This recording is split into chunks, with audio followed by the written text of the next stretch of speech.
Before the widespread use of concrete blocks in the construction industry, bricks were extensively used for walling and various other purposes. Bricks, among the oldest construction materials, date back to ancient civilizations, such as those in ancient Mesopotamia and Egypt. Notable structures made from bricks include the ziggurats in Mesopotamia, present-day Iraq, the Babylonian walls of Babylon, the baths of Caracalla in Rome, Italy, sections of the Great Wall of China, and many other remarkable constructions created by ancient engineers and architects. Before we explore the topic, welcome to the channel. If you're new to the channel or haven't subscribed yet, please consider subscribing and turning on the notification bell for more content. What are bricks?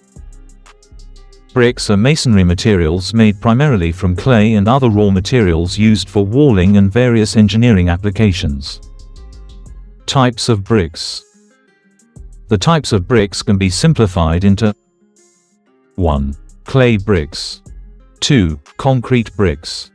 3. Engineering bricks, which are further classified into Class A and Class B based on their compressive strength according to BS 3291. Next, let's move to the manufacturing process of bricks. There are mainly two methods for manufacturing bricks. They are manual method and mechanized method. Before conventional clay bricks are produced, a series of processes must be carried out. First, a potential clay deposit is identified and assessed for quality and availability. The raw material is then excavated from the mine with the aid of excavators and trucks. The clay is weathered to break down large chunks of material. The raw clay is transported to a preparation area, where it is thoroughly screened to remove debris and impurities. Following screening, the clay is crushed and ground into finer particles using equipment such as ball mills, hammer mills, or manual methods. This step is essential for improving the plasticity and quality of the clay. The fine particles are then mixed with water in a pug mill or manually to achieve the desired level of plasticity, a process known as tempering.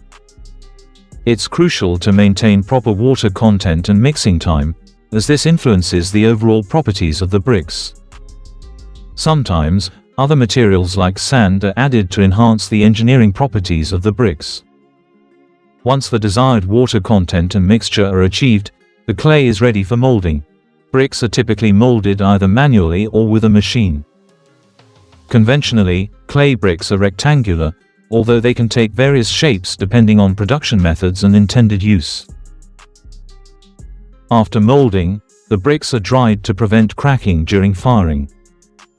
Drying methods include natural drying, spreading the bricks to receive sunlight and dry air, and artificial drying, placing them in drying chambers at regulated temperatures. Drying may take about a week or more, depending on the chosen method and requirements.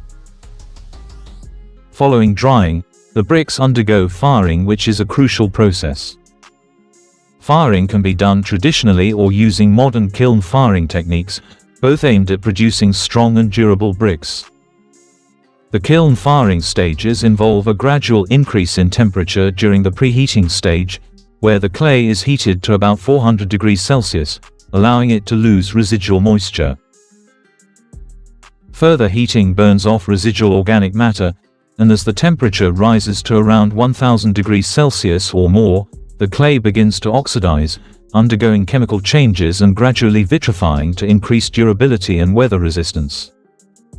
Firing is a thermal process that induces chemical changes, converting the clay into a permanent construction material that ensures it does not revert to its plastic state and enhances its attractive color. However, improper firing, either underfiring or overfiring, can compromise brick quality. Underfired bricks will have reduced strength, while overfired bricks may deform or crack.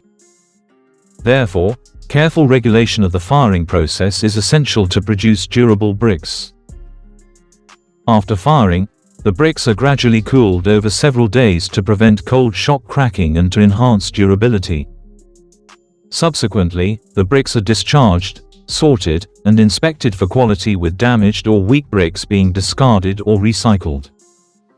Finally, the bricks are packaged for storage or transportation. Now that we have explored how this engineering material is produced, let's take a broader look at its application and uses. Bricks are widely utilized in both structural and architectural applications due to their performance and aesthetic appeal. Have you ever wondered how engineers and architects create beautifully designed arches? Yes, they utilize bricks, arranging them properly to achieve visually pleasing outcomes. Bricks are also used in paving floors, in retaining walls, in chimneys due to their heat and fire resistance and durability, and so many other applications. Over time, other materials are increasingly being used in place of bricks.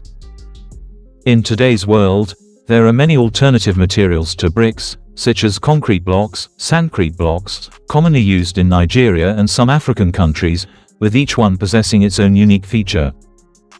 If you found this video helpful, please like, share, and subscribe to the channel. Thank you for watching, and I will see you in the next video. Goodbye.